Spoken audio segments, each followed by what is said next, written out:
依家就嚟到2015年 M2 第六條，咁 A part 佢就俾咗兩樣嘢你啦，M transport 係等於負 M 嘅，同埋佢 M transport 係乜嘢啦？咁我哋就要證明 M transport 係唔係 M 係 determinant M 係等於零啦。咁我哋要首先知道一啲前設嘅條件，M transport 係等於 M determinant 嘅，咁同埋 M 嘅。就會等於負一嘅3次方 m，咁即係等於負 determinant m 啦。咁佢俾咗 m transport 係等於負 m 啊嘛。咁我哋兩邊 take 佢 determinant，咁咪即係就會等於翻 m 再加 m 咯。咁即係 m 等於零咯，而 m 等於零，咁即係 m 等於零咯，就係咁啦。咁我哋做 B1。咁佢就話 A 加 I 係等於零啦，咁 A 就係俾咗你呢樣嘢，咁我哋就可以直接試下一樣嘢先。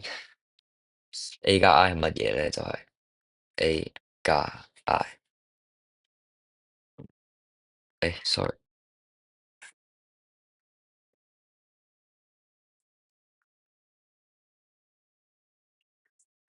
加 I 好明顯就係零晒佢啦，呢度三項加晒一啊嘛，咁即係零零零咯，咁即係零 AB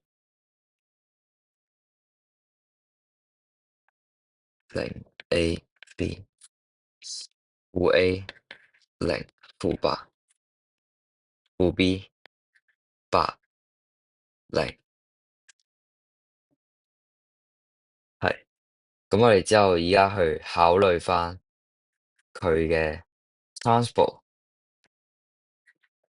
因為其實我哋可以觀察到佢題目 A part 嘅連繫，佢係俾咗 M transport 係負 M 咯。咁我哋就要試下考慮呢一嚿嘢嘅 transport 究竟係咪等於佢嘅負 M，咁就去同佢哋之間產生一啲扣聯。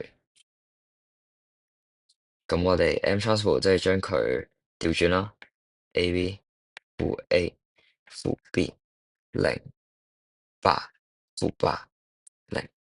咁我哋試下抽個負號出嚟，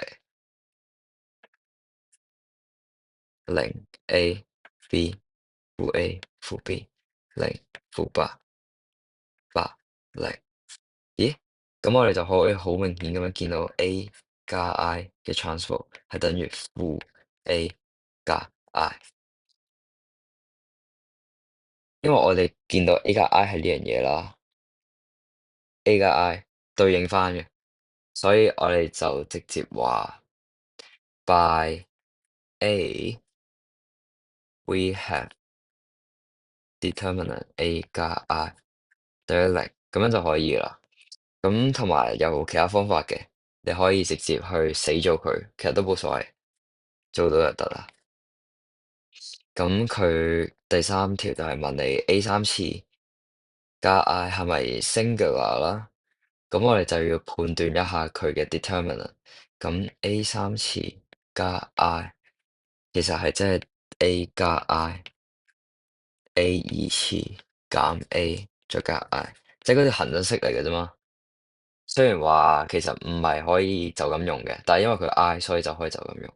咁我哋就考慮一下佢呢樣嘢成唔成立啦。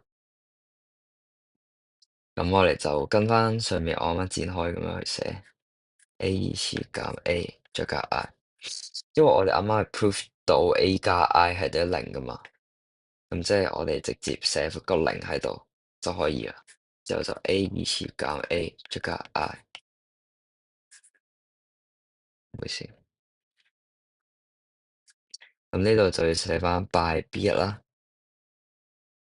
咁就係等於零啦，咁就係因為 determinant A 三次加 I 等於零，所以 A 三次加 I is a singular matrix，就會個 claim 就係 agree 啦，agree。咁我哋就嚟講一講究竟乜嘢係 singular，乜嘢係 non-singular。咁顧名思義singular matrix，即係好明顯見到 singular 已經知道係類似孤單嗰啲嘢啦，即係得一個嘢嘅啫。咁我哋有一個概念就係 A 如果存在，